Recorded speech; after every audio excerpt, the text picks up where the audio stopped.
Hey YouTube, I just want to show you all the stuff that I customized on my Cub Cadet here. We'll start off with the front end here. I bored out a new holes here and made these new bushings on here. I put these set screws here and back here. Reason why I done that, because if you notice, all tractors always wall out in the back, and they still the wall out in front. That's because that pin starts moving around. So if you lock them in there, they won't move around on you. So that's one thing. And I put the golf cart front hubs on it with the trailer tires on the front. So I got 4 lugs on front. That's one thing. And we put power steering on it. This come off of a John Deere. Here's the John Deere cylinder. I got it mounted inside the frame, and plus it's welded. It kept working loose, the bolt, so I welded it eventually. But it's just hooked right onto my front up here. And which I got my custom-made alternator I made from a 1650 flywheel. That's what that's from. And we also got, I want to show you my transmission mounts on the back. You see, normally they have one bolt here and only one bolt right here. Well, I put an extra one there, so I got 2 there and 2 there. That keeps that rear end locked in place. It don't slip at all. And plus, I put the drive shaft axle in there, and I custom built all this hydraulic stuff. I custom built every bit of it. And we put a drain plug in the bottom, which is very nice. If you get a little water, in the transmission, you can always drain that plug a little bit and let the water out and put it back in there. It's hard to do from that.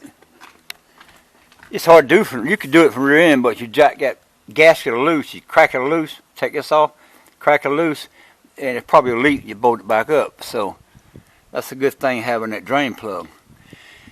And we made our own, I made this custom piece here on the back for my 3-point hitch arms. I don't have them on here. Here's the 3-point hitch arms that goes on there. They connect here to the arm that goes out here. And I made all this here, put this 3-point hitch part here in the middle, made the arms, made all this, made this shaft go all the way through there.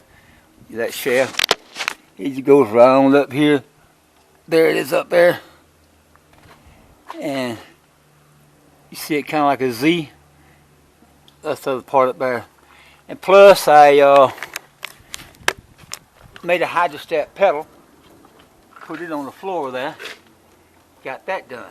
So, and I put this 30 horse engine in there, this Generac engine. Had to kind of custom make some motor mounts. Well, these are the regular 16 horse motor mount, but you see some welding down there. I had to do, you see that that flat, now usually that turns all the way up, but I cut that, flip it over and flatten it, because the motor mounts just wasn't enough room to put them in there by itself. But you can still put a 1650 or 1450, whatever, back in there, but you still got the motor mounts here. And let's see what else we got here. We got a custom cylinder up there I put on it, and I made that, this arm, these bolts here, arm there, I made that whole arm custom built. And I have to bring it back down and show you the other stuff, show you the rest of the bottom of my tractor. Hey, that'd be a nice picture, like it jumping up in the air, woo, like you're doing a jump. Get the forklift out of there. Somebody think I'd jumped in there with it.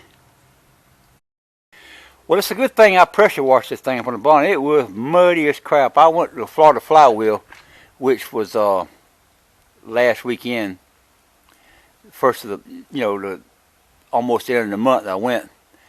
But it was muddy everywhere, so I got it cleaned up now. It looks a lot better, a lot better. Well, you know, these golf cart front end have studs and nuts. So I made my back end the same way. I made it studs and nuts. And I got a video on YouTube. Which, most of the stuff I got a video on YouTube showing you how I did it. But see if I can show you some of my hydraulic stuff. I got to go around the other side. Well, I made my own governor for the engine. All that bull crap in there. I made all that junk there. There's some more of that mechanism stuff in here. I had to put that don't even blow. It come off of a bridge and stack. This motor didn't have no governor to start with. It come out of a generator. The generator. Now my hydrostatic, I already showed you that. It's you see them two springs there hooked to the hydrostatic arm? Well, this arm here was going up a little higher. It went to the piece went upstairs for your speed control. So I just took it off there and I put it down here. So what that spring does is always push it back in neutral. So that's what my spring does. That's my neutral spring.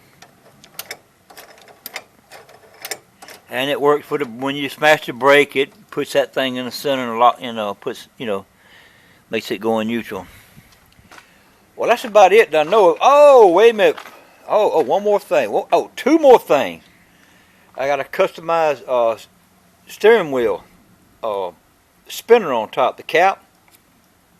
I customized that, build that. So when you turn the wheel, that H, reason why I done that, this hydraulic is in between this steering wheel and this cylinder, there's no mechanicals in between it. It's only power steering fluid in between that cylinder and the steering wheel. So what happens when you put a regular steering wheel in here and got the H on it, you be riding down the road and next thing you know the H is this way.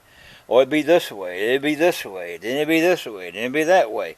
It's never the same. So with this, it automatically lines itself up, the reason why I've done it. And the least and not last for my modification, and that's my gas tank. I just pressure washed this thing. I didn't dry up under here, it's water. But there's my gas tank. That holds right at almost 5 gallons. Oh, where'd my oil stick out?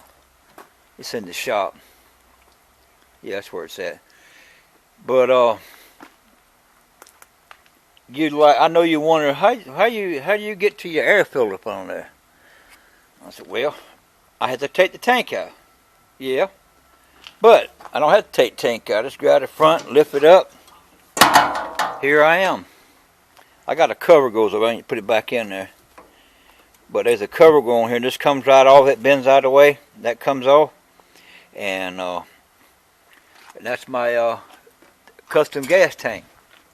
That gas tank is hinged on the bottom down here on both sides. Hinged there and hinged there. It's got a quick release pin in it. So you pull them pins out. Pull them pins out, both of them out. You're ready to lift the gas tank and take it out if you want to. And I had to customize this frame right here to hold the gas tank. That's all it does. There's a key mark. See it? Whoop. See that key mark right there? Well, that's where I put my key at to my tractor. See the H on it? I put that on the milling machine, cut that H in my key. You just shut the tank with a key in there. And what else? I got a fuel shut off because I didn't have one, so I put this on there with my fuel shut off. And I had that stern. You see that? Let's see if I can see it myself. Yeah. You see that knuckle down on the steering wheel? Well, that come off of a car. No, it didn't. It come off the. I don't know. Maybe come off the John Deere. Probably come off the John Deere, but you can see right in here where I added it together. See where a little hump there missing? That's why I added it together, and I had to make a flange to go up here to hold my bearing. To hold this, not to hold my bearing, but to hold this 1.25 inch shaft, I think it is, to hold it. See, it don't go all the way down like the regular Cub Cadet does. It goes all the way down. Them two wires you see right cut it loose. that's supposed to go to, that it goes to this oil out here. So when your engine gets low oil, this switch here sends fire to it and it comes on. But also I had a beeper hooked to it, one of them backup horns hooked to it. So when you turn this on, it starts beeping. And if it ever riding it and it gets low oil, which I never have, it's just a feature I put on. So I start hearing it beep, beep, beep, beep, beep. I mean, it's out of gas. I mean, it's out of, something's wrong with oil pressure. And I guess that's about all I can show you. Except for this rigged up muffler pipe here. This is a piece of the chain link fence, and this is another piece of chain link fence there in the middle. And this is some parts off another tractor I use to make the elbow. You see, I ain't never cleaned them up and all that kind of good stuff, so I'm not worried about them. They are what they are. That's part of my hydrostat there. And this is part of my hydrostat. You see how that other side jumps over a little linkage? That side jumps over linkage. Well, it jumps over this side. So it's got that. I don't know why I did that, but I did it. Don't have no idea. It's been a while back. But anyway, that's the way it is. Well, I got another custom I built. You see this floorboard here was 8 out. All the way across here, this was 8 out. Most of it was gone. Well, this piece here come out of another old tractor. I welded it and put it in here and bondoed at the corner there. And I want to show you this. I had to make a riser because this engine was taller. I had to make this rise up too. The reason why, I think, the reason why I had to make it taller. You see that oil cap? Watch when I shut the hood. See, it's just right at it. Now, if I didn't have them risers, I couldn't shut the hood at all. So that's the reason why I had to do that part on it. Make the stenders on the hood.